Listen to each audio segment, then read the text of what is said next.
नमस्कार मित्रांनो, वंदे मातरम. वास्तवावर बोलू काहीतरी या शृंखलेमध्ये पुन्हा एकदा आपलं स्वागत. मी आपला मित्र राजेश वासंती साबाजी केळकर.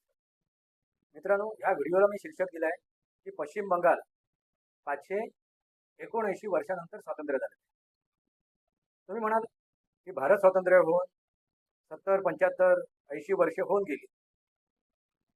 मग आता पश्चिम बंगाल 579 वर्षानंतर स्वातंत्र्य कसं झालं, हा तुम्हाला प्रश्न पडला असेल.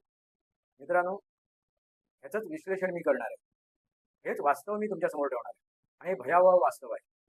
पश्चिम बंगाल हा एक भारताचा अविभाज्य घटक आहे. हे राज्य आहे.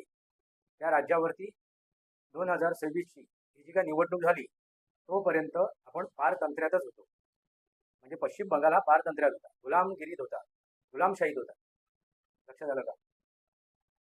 तिथे एक हुकुमशहा राज्य करत होता गेले 579 वर्ष.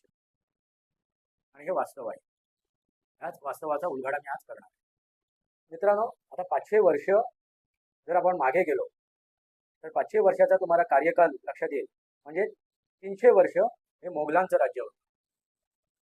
त्यानंतर 200 वर्ष हे इंग्रजांचं राज्य होतं. इथे 500 वर्ष. त्याच दरम्यान अनेक परकीय आक्रांता येऊन गेलेत, त्यांनी आक्रमण केलीत आणि आपल्या देशावरती राज्य केलं. तसंच या पश्चिम बंगालवरती सुद्धा त्याने राज्य केलं. मोगलांनी सुद्धा केलं आणि इंग्रजांनी सुद्धा केलं. हे 500 वर्ष. आता 79 वर्ष